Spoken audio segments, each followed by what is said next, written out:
OTDC রম্ভার পথে, গোপালপুরের পথে এই আমাদের 3XO। Champion champion. হাওয়া কি, ও প্রাণ জুড়িয়ে যাচ্ছে হাওয়ায়। এইখানে যখন প্রচণ্ড হাওয়া দেয়, যখন সমুদ্রের ওই দিক থেকে হাওয়াটা প্রচণ্ড আসে, তো এইখানে এই যে নুড়ি পাথরগুলো নিজেদের মধ্যে ধাক্কা খেয়ে খেয়ে এখানে যারা মাছ টাছ ধরতে যায় ঘন্টার মতো আওয়াজ শুনতে পেত।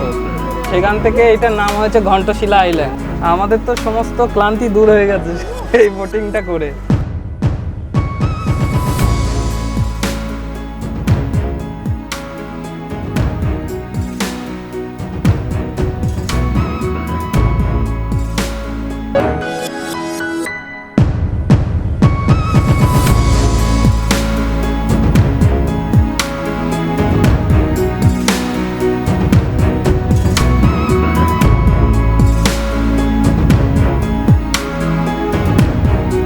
নমস্কার বন্ধুরা, আজকে 12ই এপ্রিল 2026 আর আজকে আমরা আবার বেরিয়ে পড়েছি একটা নতুন রোড ট্রিপের উদ্দেশ্যে। তো রোড ট্রিপটা হচ্ছে গোপালপুর দারিংবাড়ি। এখন ঘড়িতে বাজে 4:45 আর এখন আমরা রওনা দিচ্ছি। তো চলুন দেখা যাক সামার ট্রিপটা কেমন হয়, কোন রাস্তা দিয়ে যাচ্ছি, কী বৃত্তান্ত সমস্ত আপনাদের সাথে শেয়ার করব। তো লেটস গো। এখন বাজে 5টা আর আমরা বারাসাতের ডাকবাংলো মোড় ক্রস করলাম। আজকে দেখছি লরির হালকা চাপ রয়েছে। তো এখন এস্টিমেটেড টাইম অফ অ্যারাইভাল দেখাচ্ছে 4:36। বারাসাত থেকে গোপালপুরের ডিস্টেন্স হচ্ছে টোটাল 622 কিলোমিটার। তো সামনে দেখা যাক লরির জ্যাম আর বেশি পাওয়া যায় কিনা, তবে মনে হচ্ছে যে জ্যামটা খুব একটা হবে না, হালকা হবে। পুরো গ্লাইড করছে গাড়ি। সামনেই হচ্ছে বেলঘরিয়া এক্সপ্রেসওয়ের ক্রসিং। এই ক্রসিং থেকে এবার আমরা ডান দিকে ঢুকে যাব। আর এখন গ্রীষ্মকাল বলে 5:10 আপনার আকাশ পুরো পরিষ্কার হয়ে গেছে। এই ডান দিকে ঢুকে যাচ্ছি আমরা।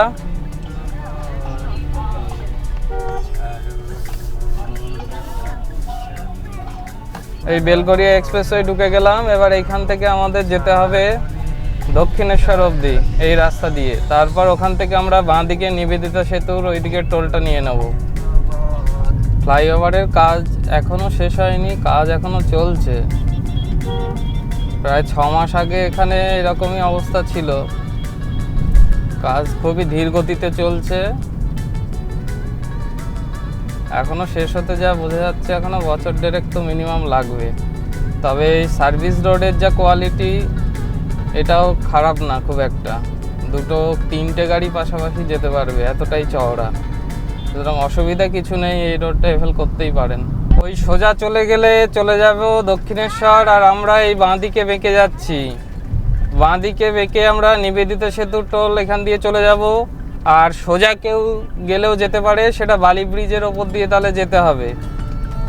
খুব সকালবেলা বালি ব্রিজের ওপরে খুব একটা ভিড় থাকবে না, কিন্তু একটু বেলা বাড়ার সাথে সাথে বালি ব্রিজে জ্যাম শুরু হয়। সেক্ষেত্রে আপনারা লং ডিস্টেন্স যদি ট্রাভেল করেন, এই নিবেদিতা সেতুটাই অ্যাভেল করার চেষ্টা করবেন।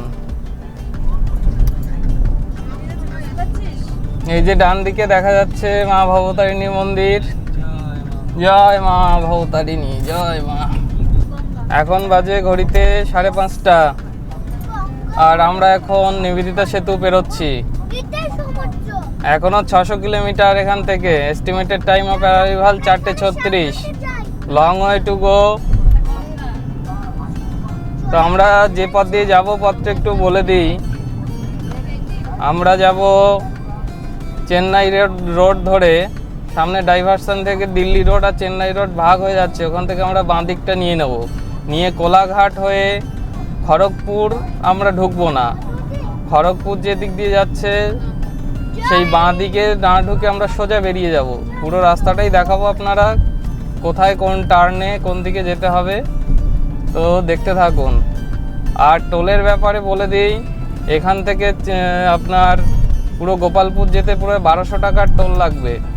সুতরাং এই লং ট্যুরের জন্য সব থেকে ভালো আপনারা ওই রাজমার্গ যাত্রা অ্যানুয়াল টোল পাসটা করিয়ে নেবেন, নাহলে আপনার ম্যানুয়ালি ভরলে যা হবে তার থেকে আরও বেশি খরচা হয়ে যাবে। এখানে আমাদের প্রথম টোল প্লাজা নিবেদিতা সেতু টোল প্লাজা। সব এখন আর্মি ট্র্যাক, ওই ভোটের কারণে মনে হয় আর্মি ট্রাকে ভর্তি।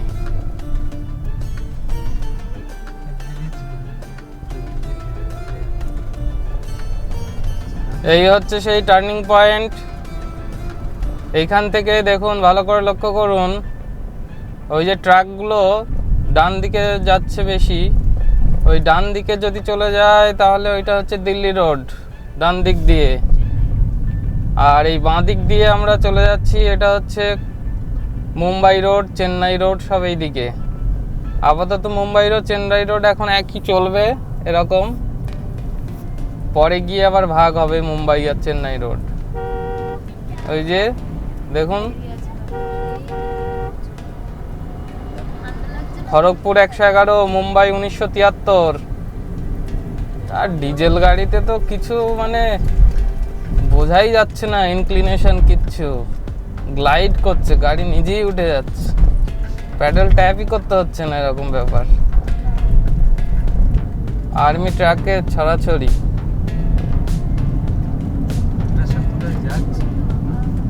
সব আর্মি ডিপ্লয় হবে বিভিন্ন জায়গায়, ওই জন্য যাচ্ছে। তাই আমরা পৌঁছালাম আমাদের আজকের দিনের second toll, Dhulagarh toll plaza. আর অ্যাজ ইউজুয়াল জ্যাম শুরু। এখন ঘড়িতে বাজ 6:30। আমরা বেরিয়েছিলাম 4:45টায়, প্রায় 1 ঘন্টা 45 মিনিটে আমরা 80 কিলোমিটার চলে এসেছি। আর এখন আমরা পেরোচ্ছি কোলাঘাটের ব্রিজ। 6:30, সকাল 6:30 কোলাঘাট। এস্টিমেটেড অ্যারাইভাল টাইম কমছে আস্তে আস্তে। 6খানা ডিজেল গাড়ি এই পেট্রোল গাড়ি ইউজ করার পরে এই প্রথম ডিজেল গাড়ি। এক্সপিরিয়েন্স পুরো অন্যরকম। পার্থক্য যেটা বুঝছি সেটা হচ্ছে পেট্রোল গাড়িতে গিয়ারটা চেঞ্জ করার পরে স্পিডটা তোলার ক্ষেত্রে মনে হতো গাড়ি একটু কষ্ট করছে, বা গাড়ি যখন লোড থাকতো ইনক্লিনেশনে মনে হতো গাড়ি একটু পাওয়ার বেশি লাগছে। কিন্তু ডিজেল গাড়ির যে ব্যাপারটা, ডিজেল গাড়ি যেন মানে লোড ক্যারি করার জন্য মুখিয়ে আছে সব সময়। লোড যত বেশি পড়ছে গাড়ির পারফরমেন্স বাড়ছে, আর কোনো কিছু রাস্তাতে বোঝাই যাচ্ছে না যে কোনো উঁচু নিচু কিছুই। সেই জায়গাটা যেখান থেকে দীঘার জন্য বাঁ দিকে রাস্তাটা ভাগ হয়ে যাবে, চলুন আপনাদের দেখাবো। আর আমরা ওখান থেকে সোজা বেরিয়ে যাব। দেখুন রাস্তার জায়গাটা,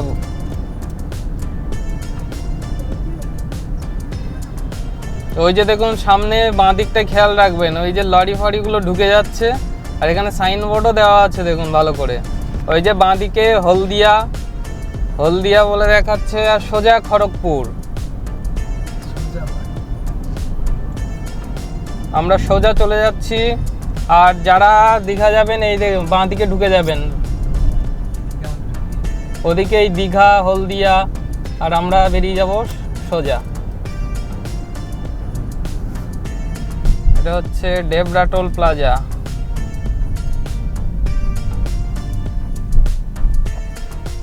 এস্টিমেটেড টাইম অফ অ্যারাইভাল আস্তে আস্তে কমছে, গাড়ি যা পারফর্ম করছে দুর্দান্ত। এখন বাজে সকাল 7টা, আর আমরা বেরিয়েছিলাম 4:45টায়। 2 ঘন্টা 15 মিনিট, আর 2 ঘন্টা 15 মিনিটে আমরা এসেছি এখনো অবধি 120 কিলোমিটার। 120 কিলোমিটার 2 ঘন্টা 15 মিনিটে চলে এসেছি, আর বাকি আছে 502 কিলোমিটার।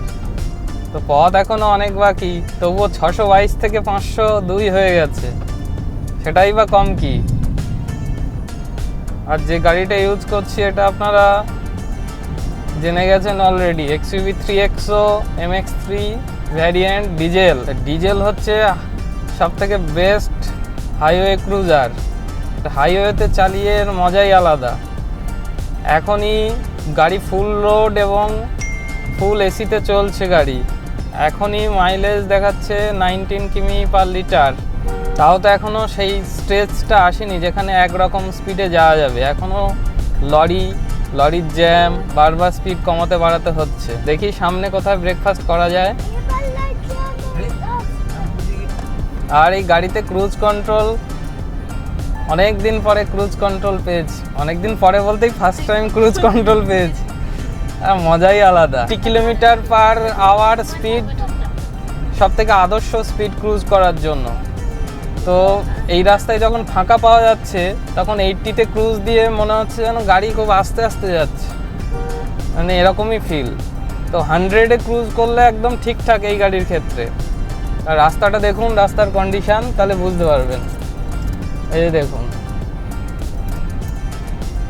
দু একটা গাড়ি মাঝে মাঝে, তাছাড়া কিছুই নেই। এদিকে 3 লেন, ওদিকে 3, টোটাল 6 লেনের রাস্তা। আর গাড়ি এখন 5th গিয়ারে, এখন 6th গিয়ারে গাড়ি। এবার মনে হচ্ছে ইলেকট্রিক গাড়ি। এই দেখুন, এই বাঁ দিক দিয়ে যে রাস্তাটা চলে গেল, এই বাঁ দিক দিয়ে রাস্তাটা দিয়ে নেমে গেলে ওইটা চলে যাচ্ছে মেদিনীপুরের দিকে। আর আমরা চলে যাচ্ছি সোজা। ওই যে দেখুন এই জায়গায়, এইখান থেকে মূলত চেন্নাই রোড আর মুম্বাই রোডটা ভাগ হচ্ছে। এই যে দেখুন সোজা, এইখানে সোজা হচ্ছে বালাসোর, আর বাঁ দিকে হচ্ছে খড়গপুর। তো খড়গপুর আমরা ঢুকবো না, যে জায়গায় যেটা বলছিলাম। ওই যে লরিগুলো চলে যাচ্ছে ওইদিকে বাঁ দিকে, এই যে দেখুন বাঁ দিকে এই যে বাসটা যাচ্ছে, এই চলে যাচ্ছে খড়গপুরের দিকে। আর সোজা হচ্ছে বালাসোর, আমরা যাব সোজা। এইখান থেকে মূলত আপনার চেন্নাই রোড আর মুম্বাই রোড ভাগ হয়ে যাচ্ছে। বাঁ দিকে ওই রোডটা এখান থেকে এবার হয়ে গেল মুম্বাই রোড, আর এটা চলে যাচ্ছে চেন্নাই রোড। যারা পুরী যাবেন, উড়িষ্যা, এই কটক, ভুবনেশ্বর, তারা সোজা বেরিয়ে যাবেন। আর যারা পুরুলিয়া যেতে চান ওই দিক দিয়ে, রাঁচি, সমস্ত কিছু, কেওনঝড়, সব ওই দিক দিয়ে, বাঁ দিক দিয়ে। তো এরপর থেকে যে সোজা, এই প্রথম আমরা যাচ্ছি এতদিনে। এর আগে অবধি আমরা যতবার গেছি ওই সাইডটা দিয়ে, বাঁ দিক দিয়ে গেছি। ওই যে মেদিনীপুর সিটির ক্রসিং, যেখান থেকে মূলত চেন্নাই রোড আর মুম্বাই রোড ভাগ হয়ে যাচ্ছে, ওইখান থেকে যখন আমরা ঢুকলাম এবার চেন্নাই রোডে, এখান থেকে এবার দেখছি করে দুটো করে লেন এক এক সাইডে, 4 লেনের রাস্তা। আর লেনগুলো বেশ ছোট ছোট, আর রাস্তাটা কংক্রিটের এই জায়গাটায়। এই দিকটা আগে কোনোদিন আসেনি, তবে ফিল্ডটা অনেকটা সেই লোধাশুলির মতো। লোধাশুলির ওই জায়গাটায় যেরকম রাস্তা, ঠিক এইরকমই রাস্তা। XUV 3XO নিয়ে সমস্যা একটা হচ্ছে। সমস্যাটা এটা হচ্ছে যে রাস্তায় অন্যান্য গাড়ি সব স্লো লাগছে, স্পিড মেনটেন করা যাচ্ছে না। 100 স্পিডে তো গাড়ি মনে হচ্ছে 60-এ চলছে, আর তখনও সামনের গাড়ি সব মনে হচ্ছে স্লো গাড়ি। তুই যদি 3XO নেন তাহলে অবশ্যই ডিজেল নির্দ্বিধায়, পেট্রোল ভুলেও নেবেন না। 10-11-এর বেশি মাইলেজ পাবেন না, গাড়ি চালিয়ে মজা পাবেন, কিন্তু এই হাই রোডে সব গাড়ি তো ভালো চলে, কিন্তু যখন পাহাড়ি এলাকা হবে সেক্ষেত্রে ডিজেল তার আসল রূপটা দেখাবে। আর মাইলেজ ডিজেলে এখনই আমাদের 19.5, সবে মাত্র 150 কিলোমিটার চলেছি 622-এর মধ্যে। তো বুঝতেই পারছেন রেঞ্জ আস্তে আস্তে বাড়ছে। যখন বাড়ি থেকে শুরু করি 457 কিলোমিটার রেঞ্জ ছিল, মানে যে তেল ছিল, আর 622 কিলোমিটার আমাদের যেতে হবে। আর এখন সেই রেঞ্জ বেড়ে এখনও রেঞ্জ বেড়ে হয়েছে 553 কিলোমিটার রেঞ্জ। তার মানে আমাদের এখন রিফুয়েল না করলেও চলবে গোপালপুর অবধি। তার মানে বুঝতে পারছেন তো, ডিজেল হচ্ছে আপনার মাইলেজ দিয়েই দেবে, ডিজেলের থেকে মাইলেজ বের করতে হয় না, ডিজেল এমনি মাইলেজ দেয়। তা মাইলেজ উইথ পাওয়ার, তার জন্য ডিজেল। তবে ডিজেল গাড়ির একটাই যে আপনার যদি সিটির মধ্যে শুধু বারবার শর্ট রান হয় সেক্ষেত্রে নেওয়াটা প্রবলেম হবে, ডিপিএফ ইস্যু আসতে পারে। এই যে সামনে দেখুন এবার লরি, সব প্যারালালি লরিগুলো চলছে। এই যে, তাহলে কি করে যাবেন এইখানে স্পিডে?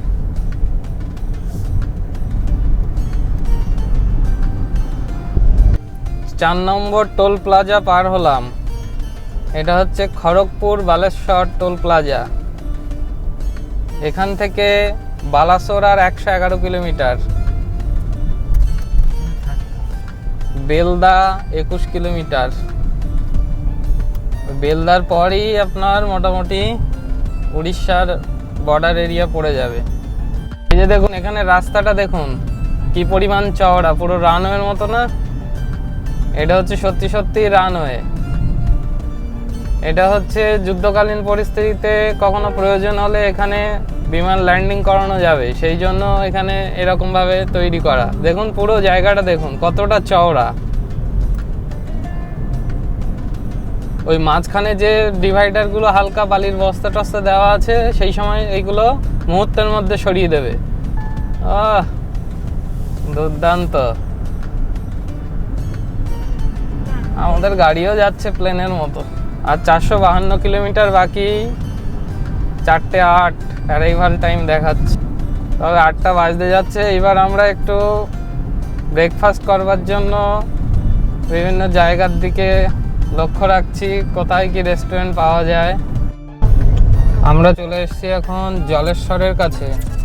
জলেশ্বর আর এখান থেকে 3 কিলোমিটার। আর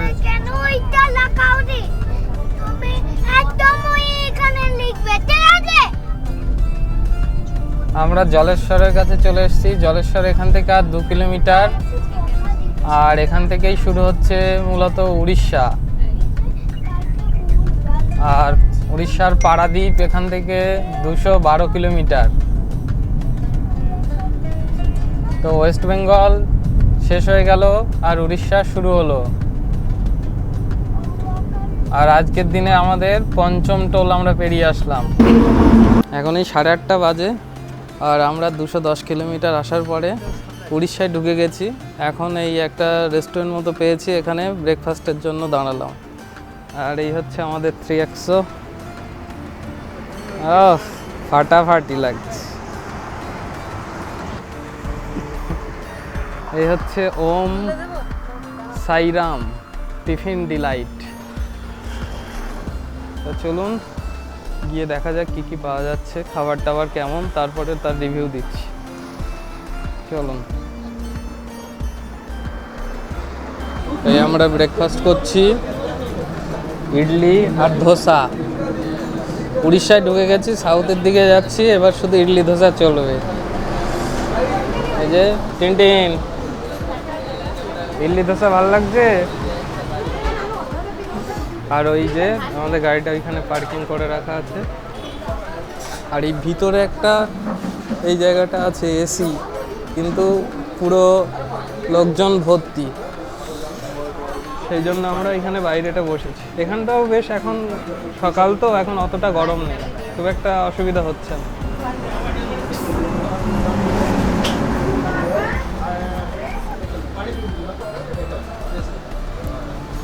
তো চলুন ব্রেকফাস্টটা কমপ্লিট করে নেওয়া যাক, তারপরে আবার গাড়িতে উঠে দেখা হচ্ছে।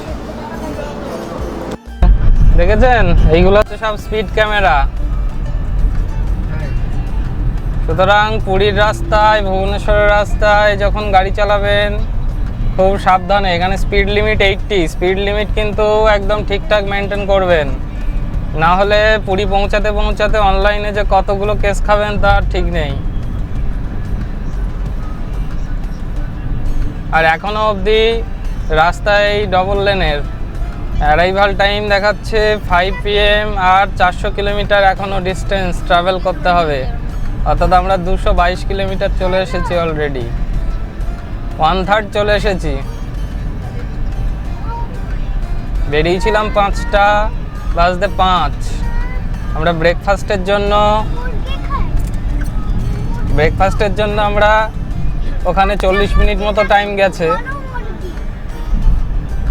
তাই জায়গাটা ব্রেকফাস্টের জন্য খুব ভালো, যেটা দেখালাম আপনাদের। আর এই হচ্ছে সুবর্ণরেখা নদীর ওপর ব্রিজ একটা পেরোচ্ছি আমরা। এটা এই যে দেখুন এখানে সেই যে এক জায়গায় লরি 60 কিলোমিটার, বাইক 60 কিলোমিটার আর 4 wheeler 80 kilometre per hour speed limit. আর রাস্তা এখনো মোটামুটি খুব ভালো না, তবে একটাই ডিফিকাল্টি এখানে যে স্পিড লিমিট সব জায়গায় 80। আর প্রায় অল্প দূরে দূরে স্পিড ক্যামেরা, সুতরাং এখানে চালানোটা খুব একটা স্পিডে যাবে না, ওই 80-90 ওইটাই চালানো যাবে। এই ভদ্রক ঢোকার আগে রাস্তার কাজ হচ্ছে, দেখুন হাইওয়ের কাজ হচ্ছে, তাই এখানে ডাইভারশন, লাল রঙের মাটি। আর এই জায়গাগুলো কিন্তু একটু জ্যাম আছে, এখানে স্পিডটা অনেকটাই কমে যাবে, টাইমটাও বেশি লাগবে।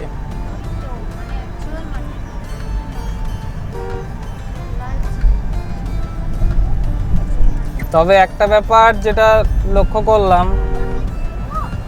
যে ঝাড়খণ্ডের থেকে রাস্তা কিন্তু উড়িষ্যার খুব একটা ভালো না, বরঞ্চ বলতে গেলে আমাদের ওয়েস্ট বেঙ্গলের থেকে রাস্তার কন্ডিশন একটু খারাপ। ওয়েস্ট বেঙ্গলে যেমন একটু দূরে দূরে গার্ড রেল দিয়ে দেয় রাস্তাটায়, এইখানে ওই গার্ড রেলগুলো পেলাম না, কিন্তু রাস্তার কন্ডিশন কিছু আহামরি কিছু না, মোটামুটি রাস্তার কন্ডিশন। আর গার্ড রেলগুলো এখনও অবধি পাইনি। আর ডাইভারশন তো অনেকই আছে, আর লরি খুব, লরি মোটামুটি সারা রাস্তার জুড়েই কম বেশি থাকছে, কোথাও কোথাও খুব বেশি, কোথাও কোথাও অল্প স্বল্প। এই যে দেখুন,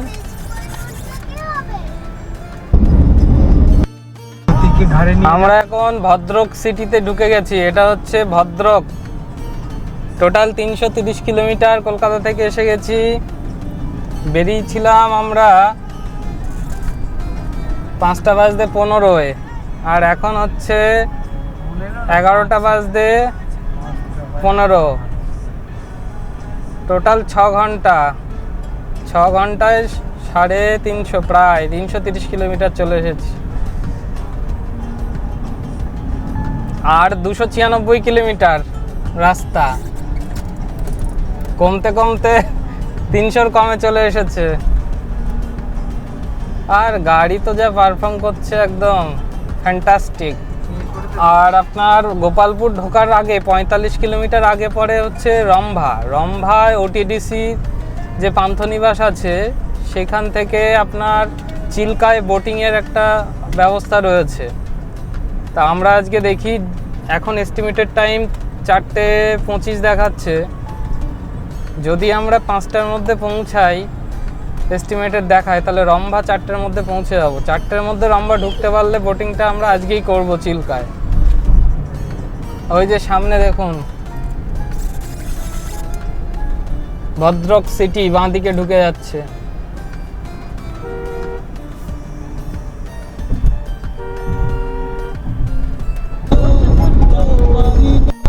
7 নম্বর টোল,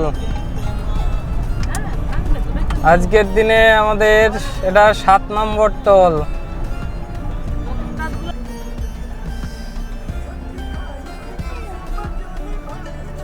রোদের তেজ এবার আস্তে আস্তে বাড়ছে। এপ্রিল মাসের 12 তারিখ আজকে। এপ্রিলের গরম আমাদের ওইখানে ওয়েস্ট বেঙ্গলে বৃষ্টি হওয়ার দরুন অতটা গরম বোঝা যাচ্ছিল না, তবে উড়িষ্যায় ভালোই গরম আছে। দেখুন এমজি কমেটে যাচ্ছে, এমজি কমেট ইলেকট্রিক।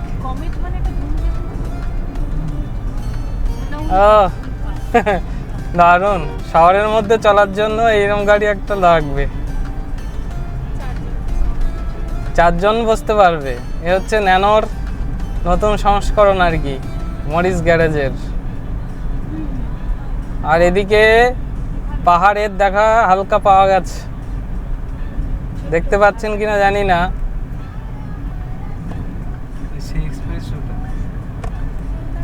আর এক্সপ্রেসও যাচ্ছে, স্করপিও, ছোটা স্করপিও এক্সপ্রেসও রিক্সাকে ওভারটেক করে চলে গেল।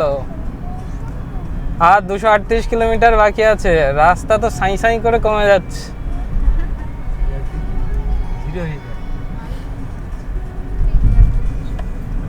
এমজি কমেটটা ভালোই যাচ্ছে। আর এই যে দেখুন পাহাড়, ডান দিকে হালকা, দেখতে পাচ্ছেন কিনা জানি না। এখন 11:40 বেলা, আর ওদিকে পাহাড়ের রেঞ্জ। পূর্বঘাট পর্বতমালার রেঞ্জ শুরু হয়ে গেছে।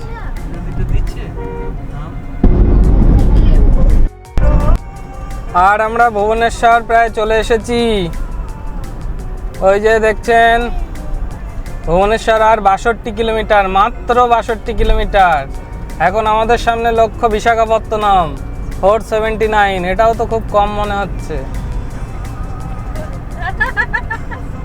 আর 228 কিলোমিটার হচ্ছে কোথায় যাচ্ছি, গোপালপুর।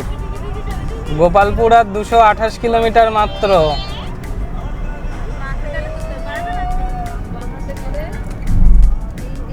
আর এই গাড়ির যা কমফোর্ট, মনে হচ্ছে এখন সবে চালানো শুরু করেছি।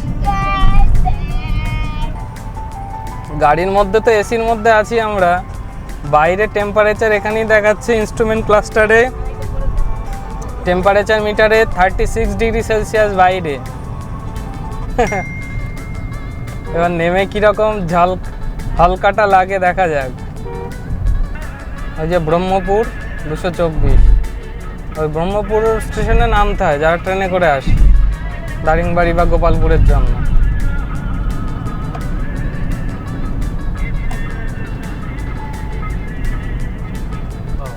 কটকের মহানদী ব্রিজ।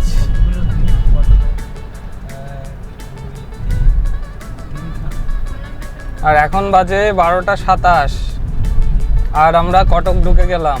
ভুবনেশ্বরের এখান থেকে 25 কিলোমিটার, আর মহানদী ব্রিজ আমরা পার হচ্ছি। আর এখান থেকে মাত্র 188 কিলোমিটার হচ্ছে আপনার গোপালপুর। আমরা যদি টানা যাই গোপালপুর 3-3:30টার মধ্যে পৌঁছে যাব, কিন্তু তার আগে আমাদের লাঞ্চ করতে হবে। 12:30 বেজে গেছে অলরেডি। তা দেখি আমরা কটক বা ভুবনেশ্বর কোথায় লাঞ্চ করা যায় ভালো জায়গা দেখে। আর মহানদী তো পুরো শুকিয়ে গেছে, এই যে দেখুন পুরো বালি।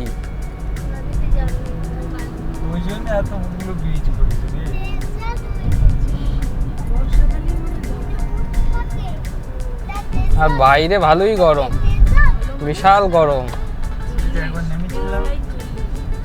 এই যে দেখুন ইনস্ট্রুমেন্ট ক্লাস্টারে 37 ডিগ্রি সেলসিয়াস দেখাচ্ছে, তার মানে অ্যাকচুয়ালি তো ফিলস লাইক 40 হবে। অন্ধকারে লাঞ্চ,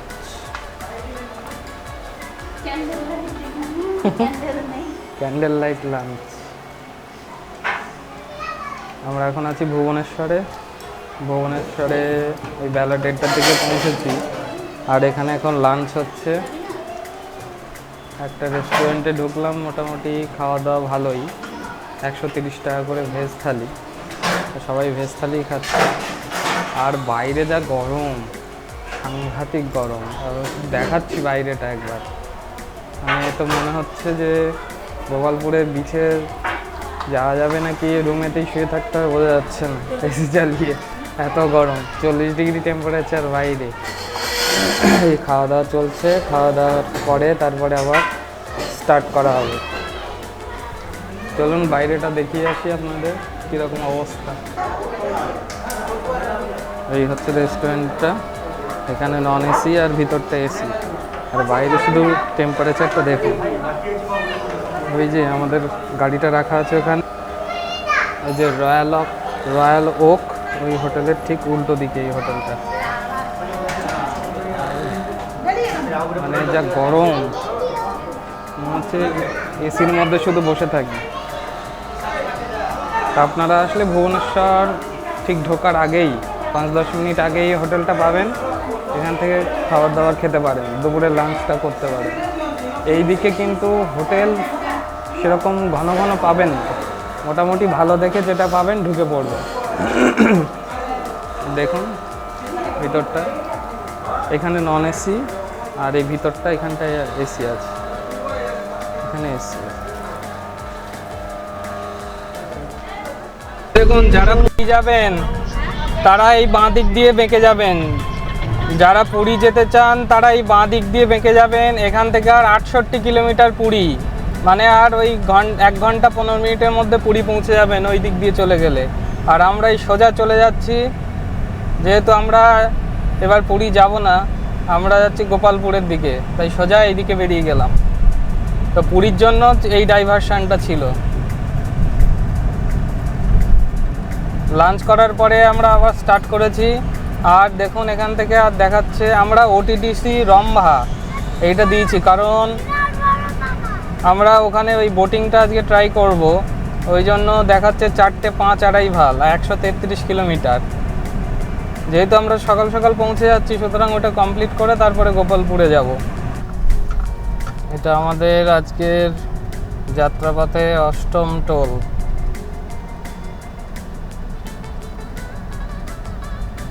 পঁচাশি কিলোমিটার 1 ঘন্টা 28 মিনিট টাইম দেখাচ্ছে।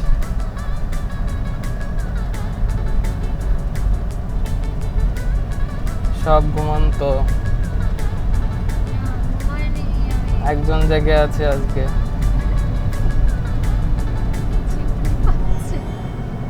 আর সব ঘুমাচ্ছে।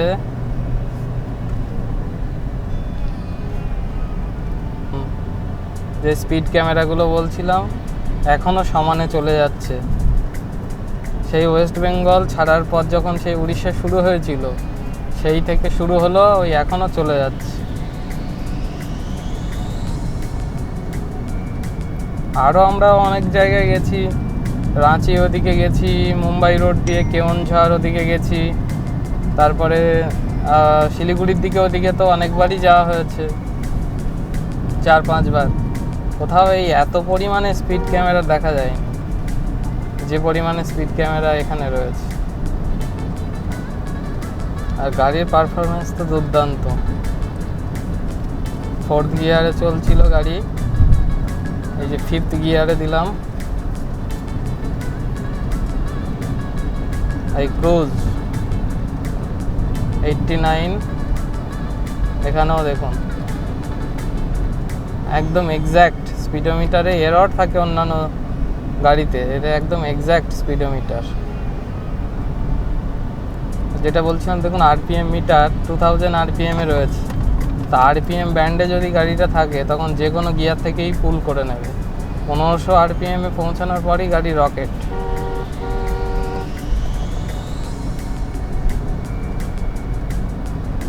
ক্রুজ কন্ট্রোল থাকলে এই হাইওয়েতে গাড়ি চালানোর মজাই আলাদা লেভেলে পৌঁছে যায়। ওই যে দেখুন পূর্বঘাট পর্বতমালার বিভিন্ন রেঞ্জ দেখা যাচ্ছে এখান থেকেই। বাইরে প্রচণ্ড গরম, কিন্তু ভিতরে এসির হাওয়া আর এই দৃশ্য মিলে দার্জিলিং ফিল দিচ্ছে।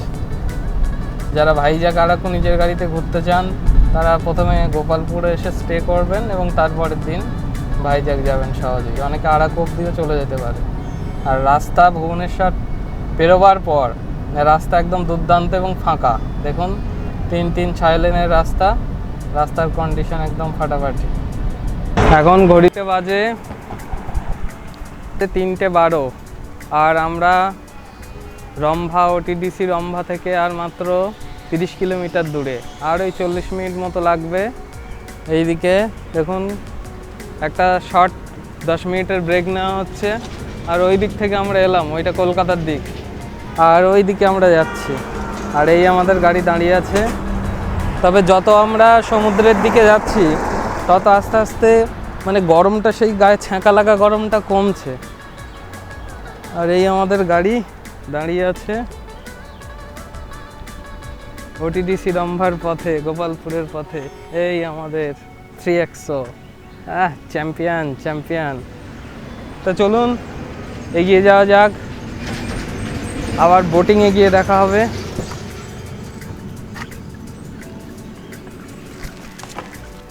এই রম্ভা আর মাত্র 14 কিলোমিটার।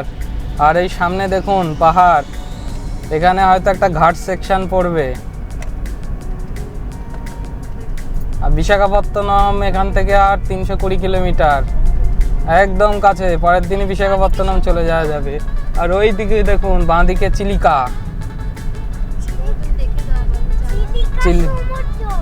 দেখতে দেখতে গাড়িও চিলিকার দিকে চলে যাচ্ছিল। এটাই হচ্ছে ঘাট সেকশন। আমি চলছি এখন 3rd গিয়ারে, গাড়ি মানে কিছু বোঝাই যাচ্ছে না।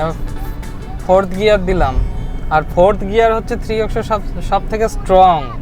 মানে যা পুলটা দেয় 4th গিয়ার এখন সাংঘাতিক। গাড়ি আছে এখন 2100 আরপিএমে, মানে একদম টার্বো রেঞ্জে রয়েছে। এখন গাড়ি যে কোনো জায়গায় পুল করে দেবে।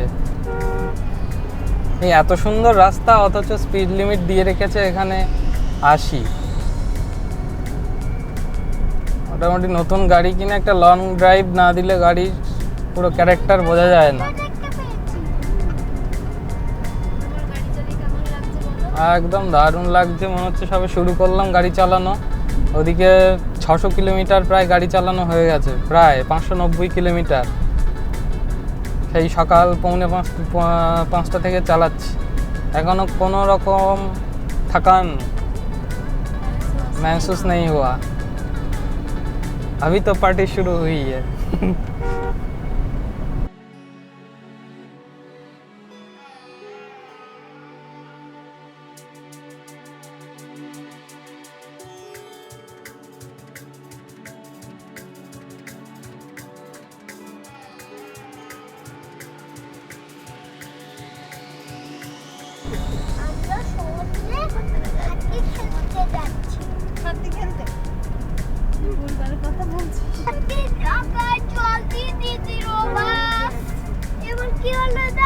ওই যে দেখুন আবার স্পিড ক্যামেরা।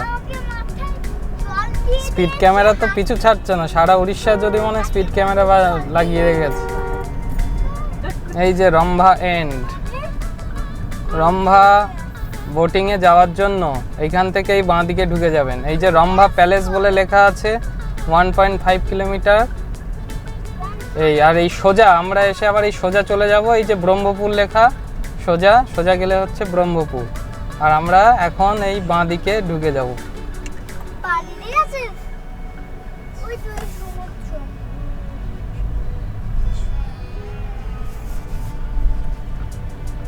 আর এবার আমরা অ্যাকচুয়ালি বাঁ দিকের সমুদ্র চিল্কা ছিল, এবার আমরা বাঁ দিক বরাবর নেমে গেলাম। এই যে এখানে লেখা দেখুন, এই যে welcome Rambha, welcome notified area council Rambha. তো চলুন গাড়ি পার্কিং করব, তারপরে চিল্কায় বোটিং, ডলফিন দেখা যায় কিনা দেখাবো। তো ফাইনালি আমরা চলে এসেছি ওটিডিসি রম্ভা বোটিং কমপ্লেক্সে চিল্কার। আর এই হলো পার্কিং প্লেস, এই যে দেখুন এখানে আমরা গাড়িটা পার্কিং করে দিয়েছি। এখানে দারুণ পার্কিং প্লেস রয়েছে, অনেক জায়গা রয়েছে, কোনো অসুবিধা নেই। এদিকে একটা পার্কিং প্লেস আর ওদিকেও একটা পার্কিং প্লেস রয়েছে। আর মেন রাস্তা থেকে একটু গলির মধ্যে ঢুকতে হবে। এই যে দেখছেন রাস্তাটা কীরকম কন্ডিশন। আর ওই যে সামনে চিল্কা, এখানে একটা ছোট রেস্টুরেন্ট আছে আর টয়লেটও রয়েছে এখানে, 10 টাকা করে শুধু বাথরুম করার জন্য। আর পটি করলে 20 টাকা, পটি করলে ফ্রি। তা মোট কথা এখানে পার্কিং করে আপনারা নিজেদের গাড়ি আনলে এই দিকে চলে যাবেন। ওই যে দেখছেন ওইখানে হচ্ছে বোটিং কমপ্লেক্স, ওখানে টিকিট করতে হবে, বোটিং বুক করতে হবে। আর হাওয়া দিচ্ছে দারুণ।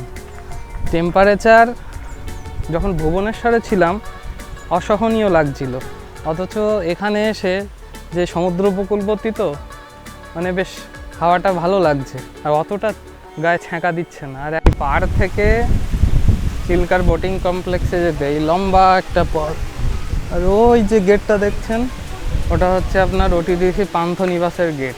যারা পান্থনিবাসে থাকেন তারা একদম ওখান থেকে বেরিয়ে সোজা ওই গেটে চলে যেতে পারে। চলায় তাড়াতাড়ি চলে এসো। তো ফাইনালি 590 কিলোমিটার ড্রাইভ করে আমরা চলে এসেছি চিল্কায়। ও আর কি ঝড় দিচ্ছে দেখুন শুধু। যে আপনাদের বলে দিই, আপনারা এখানে পার্কিং করার পরে ওই দিকে চলে যাবেন না, ওখানে কোনো টিকিট কাউন্টার নেই। এই পান্থনিবাসের গেট, এই পান্থনিবাসের গেট দিয়ে ঢুকে ওই ভিতরে হচ্ছে পান্থনিবাসের ভিতরে হচ্ছে টিকিট কাউন্টার। আমরা সে ভুল করে চলে গিয়েছিলাম ওই সেই যেখানে বোটগুলো আছে, আবার দৌড়তে এখানে আসতে হলো টিকিট কাটতে। তবে যারা পান্থনিবাসে থাকবেন তাদের অসুবিধা নেই, তারা এখান থেকে টিকিট কেটে ডাইরেক্ট চলে যেতে পারবেন। ওই যে যেমন এখানে লোকজন আসছে দেখছেন। তো এইটা হচ্ছে গভর্নমেন্ট প্রপার্টি, ওড়িশা গভর্নমেন্টের ট্যুরিজম ডেভেলপমেন্ট কর্পোরেশনের ওটিডিসি। এখানে এগুলো হাট রয়েছে আর ওগুলো মেন বিল্ডিং। পান্থনিবাসের ভিতরে এখান থেকে টিকিট কাটতে হবে। আপনাদের 3টে স্পট ঘোরাবে, একটা হচ্ছে ঘণ্টশিলা আইল্যান্ড, ব্রেকফাস্ট আইল্যান্ড আর হচ্ছে বার্ডস আইল্যান্ড। এই 3টে আইল্যান্ড ঘোরাবে, তাতে পার হেড 300 টাকা করে। আর 2টো জায়গা শুধুমাত্র ঘণ্টশিলা আইল্যান্ড আর ব্রেকফাস্ট আইল্যান্ড করলে পার হেড 200 টাকা করে। ওটা হচ্ছে মোটর বোটে। তো একটা বোটে ম্যাক্সিমাম আপনারা 8 জন যেতে পারেন। তো এখানে 3 জন ওদের গেস্ট ছিল আর আমরা 5 জন। তো 8 জনে আমরা একসাথে একটা বোট হায়ার করলাম। এবার আমরা যাচ্ছি বোটিংয়ের দিকে। পরের বার আসলেও আমরা এই রম্ভার একবার ওটিডিসি পান্থনিবাসে থাকবো। বিশাখাপত্তনম যাওয়ার সময় আমরা এই রম্ভায় থেকে এখান থেকে যাব। সুন্দর লাগলো পান্থনিবাসটা। ওটিডিসি রম্ভা থেকে চিল্কা বোটিং প্লেস। ও হাওয়া কি অসাধারণ হাওয়া। এই হচ্ছে বোটিং প্লেস। ওই একটা ছাউনি দেওয়া বোট আছে, ওইটা করে আমরা যাব। আর ওই যে দূরে দেখা যাচ্ছে সমুদ্রের সাথে মিশে গেছে লেকটা। আর এই দিকটা পাহাড়, এই দিকটা ক্লোজড।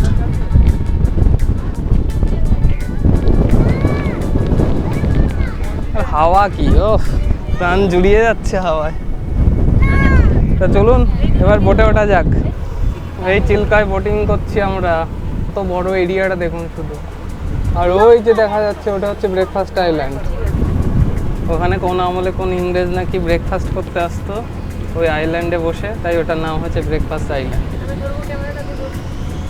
সারাদিন যা গরম ছিল, সেই গরমের এখন লেশমাত্র বোঝা যাচ্ছে না, এত সুন্দর হাওয়া দিচ্ছে। আজকে হাওয়াও দিচ্ছে, খুব হালকা হালকা ভয়ও লাগছে। আর আমরা সব আজকে হেভি ওয়েট লোকজন বসে আছি।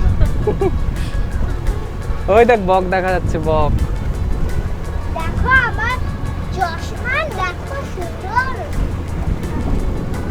পুরো 590 কিলোমিটার কলকাতা থেকে ড্রাইভ করে আসার পরে হালকা যেটুকু ক্লান্তি হয়েছিল এই চিল্কায় ঘোরার পরে, সেই ক্লান্তিও পুরো চলে যাচ্ছে, দূর হয়ে যাচ্ছে।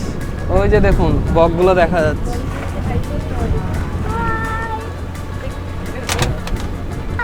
ওই যে দেখুন আরেকটা বোট বোটিং করে ফিরছে। এইদিকেই ফিরছে। ওরা প্রতিটা বোটের কাছাকাছি পয়সা করলাম না, পয়সা করলাম নাকি?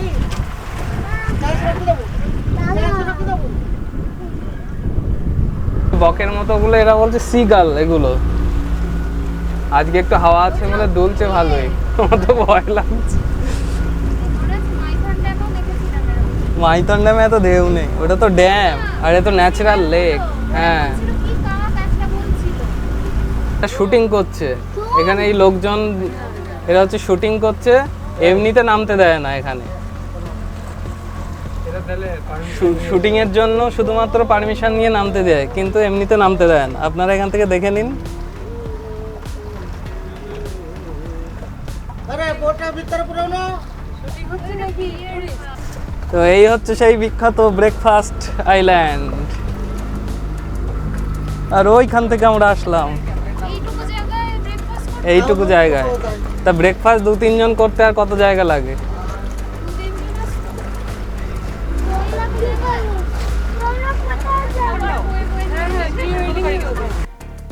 তো এটা হচ্ছে ঘণ্টশিলা আইল্যান্ড। এইখানে ওই যে গুহার মধ্যে দেখছেন, ওখানে শিব পার্বতী রয়েছে। ওই যে দেখুন ত্রিশূল ওম লেখা রয়েছে।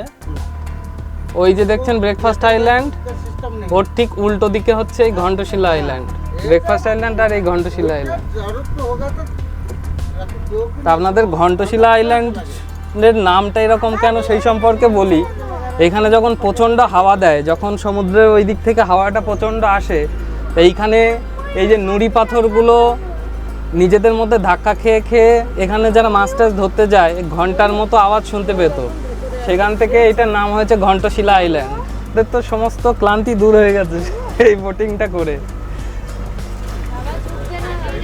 এই বাবা ঝুঁকো না।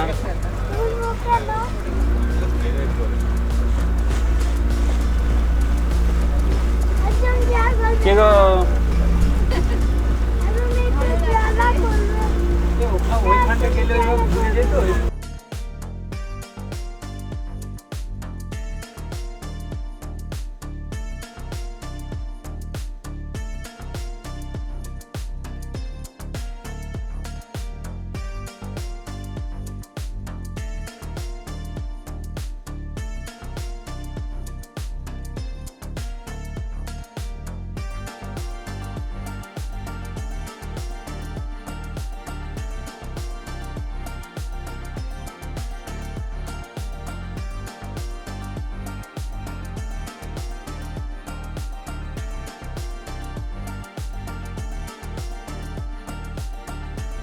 এই যে দেখুন ওই হচ্ছে বার্ডস আইল্যান্ড, ওই যে ময়ূর দেখা যাচ্ছে, ওই দাঁড়ান জুম করে দেখাই। ওই তো ওখানে কালো মতো ওরা ওরা তো যতক্ষণ না প্ল্যাটফর্ম মিললে তো ওইখানটায় এখানে জলটা এত স্বচ্ছ, এখানে তাহলে গভীরতা নেই।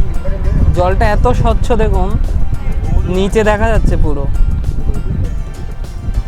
আর ময়ূরটা দেখতে পাচ্ছেন কিনা জানি না, এতটা জুম করে দেখানো যাবে না।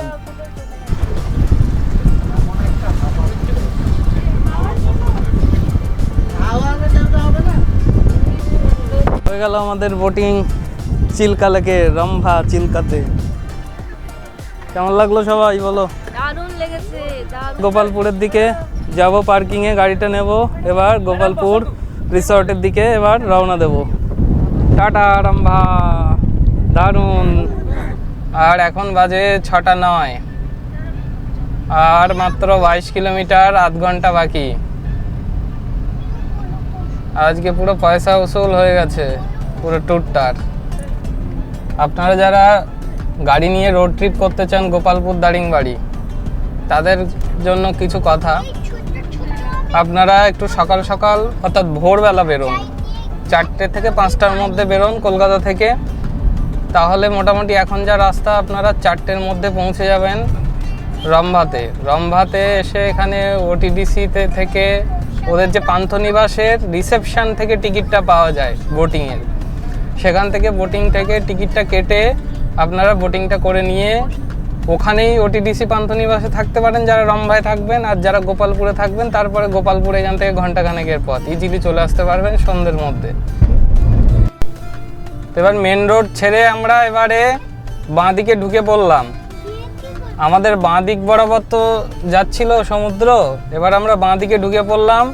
ঠিক যেমন দীঘার মন্দারমণি যাওয়ার জন্য ওই চাউলখোলা মোড় থেকে যেটা বাঁ দিকে ঢুকতে হয়, ঠিক সেই রকমই ধরতে পারেন। এখান থেকে আর 16 কিলোমিটার, 15 কিলোমিটার এখনও বাকি আছে। ওখান থেকে যে মোড়টা টার্ন নিলাম ওখান থেকে 16 কিলোমিটার ডিস্টেন্স।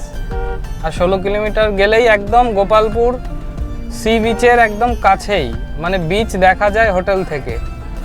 ওখানে হচ্ছে আমাদের হোটেল গোপালপুর রিসর্ট। গোপালপুর রিসর্টের রুম ট্যুরটা আপনাদের দিয়ে দিই। এই হচ্ছে গোপালপুর রিসর্টের রুম, এটা হচ্ছে 305 নম্বর রুম, আর পাশেই ওটা আছে 304 নম্বর রুম। এই দিকে 304, এটা 305। রুমটা দেখতে পাচ্ছেন রুমগুলো, এখানে একটা সিলিং ফ্যান আছে, এসি, এলসিডি টিভি, একটা বড় টেবিল চেয়ার, সুন্দর ডেকোরেশন, আর একদম নিট অ্যান্ড ক্লিন হোটেলটা। এখানে 3 জন আরামসে শুতে পারবেন, বেড, এখানে একটা কাপবোর্ড,